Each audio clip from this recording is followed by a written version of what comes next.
À qui profiterait le crime? Nous préférons prévenir que guérir. Une défense concernant la protection du régime fait prévaloir l'intérêt privé et place le Rwanda en situation d'ingérence dans la politique intérieure du Congo. Monsieur Sassou Nguesso entend monarchiser le pouvoir de l'État. Ce n'est pas un procès d'intention, mais un fait. L'ingérence est décriée depuis le coup d'État sanglant qui l'a ramené au pouvoir. Assurer la protection de ce régime et la succession dynastique placerait le Rwanda en sous-traitant de la tutelle sur le Congo. Ce serait un contentieux aux conséquences incalculables. Nous vous conseillons, Monsieur le Président, de ne point se livrer à ce genre d'exercice. Par ailleurs, il est de notoriété publique que Monsieur Sassou, personnalité clivante, à travers ses accords, accroît le risque d'un embrasement de l'Afrique centrale. Premièrement, le recours à une force armée étrangère servirait d'assurance vie à son fiston pour monarchiser le pouvoir. Cette stratégie est une bombe à retardement visant à soumettre post-mortem les populations bantoues aux forces de nuisance, et à la brutalité dont le Rwanda serait le levier d'action.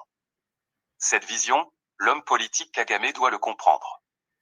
La cession des terres n'est pas une culture bantoue, et les terres bantoues ne sont pas non plus un déversoir des demandeurs d'asile londoniens. Préventivement, la Constitution du Congo en interdit l'usage en son article 219. Soulignons qu'en matière de défense, le Congo n'est d'aucune utilité pour le Rwanda. L'unique compétence de son armée est de protéger le pouvoir clanique et tyrannique. Face à une invasion extérieure, le régime est vite dénoyauté. En cela, le Congo ne peut apporter un soutien significatif à tout pays dans le besoin. À plus forte raison le Rwanda dont l'armée se livre à des opérations extérieures hors de ses frontières. Deuxièmement, la stratégie d'amphithéose précède l'implantation qui engendre le conflit. Le Rwanda a tout intérêt à privilégier les solutions alternatives à son problème démographique et pour ses besoins de ressources tant agricoles que minières. Ainsi, le collectif invite M. Kagame à s'investir dans l'édification de la Fédération des États d'Afrique centrale appelée l'Union de Ntimansi. La fédération permet la libre circulation des personnes et des biens, y compris l'investissement. Dans cette configuration, la surpopulation du Rwanda deviendrait une problématique marginale dès lors que le peuple fédéré pourra se mouvoir en toute liberté et quiétude sur toute l'étendue de la fédération. C'est cette orientation politique responsable qui sauvera le Congo, le Rwanda et l'Afrique centrale. En définitive, ces accords motivés par des intérêts privés desservent leurs signataires et les peuples concernés. Nous vous invitons, Excellence Monsieur le Président, à renoncer à ces accords illégaux constitutionnellement et aux conséquences tragiques pour les générations d'Afrique centrale.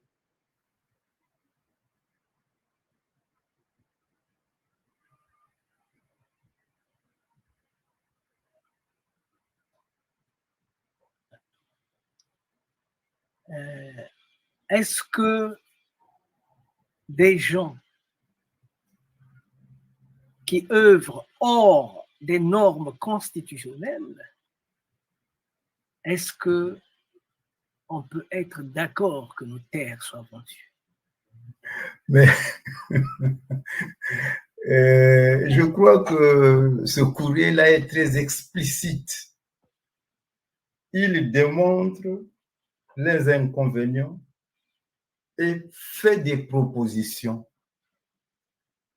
à M. Kagame, si réellement il est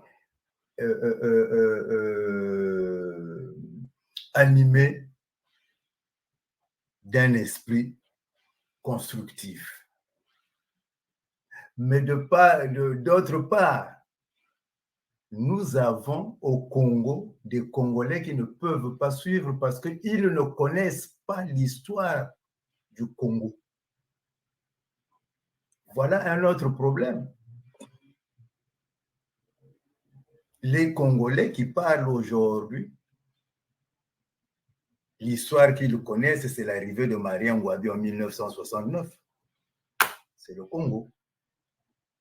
Donc, à cet instant-là, nous, collectifs de défense des terres bantoues, nous butons. Notre message ne peut pas être suivi. Et pourtant, il est clair.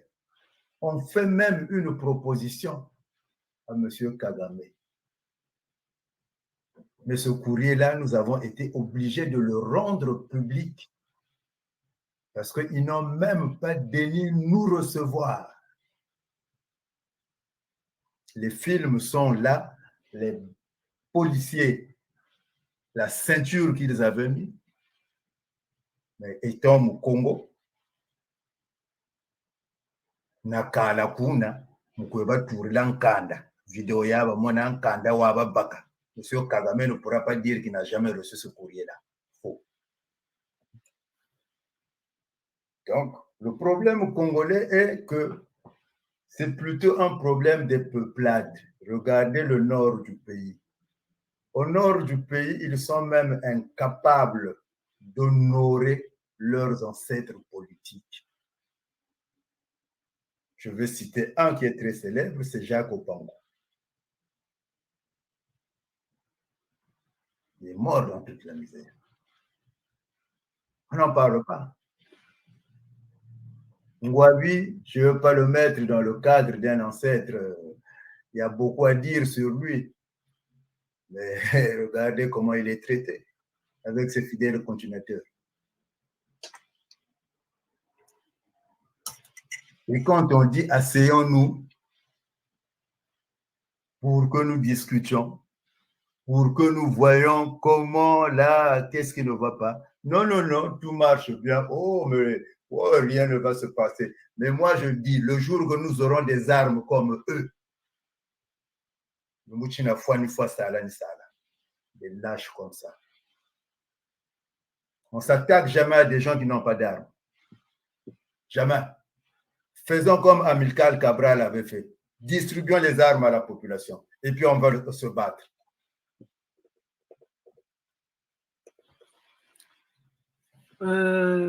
Tata Manjono, en tout cas, je pense que nous avons épuisé les questions que nous avions à éclaircir.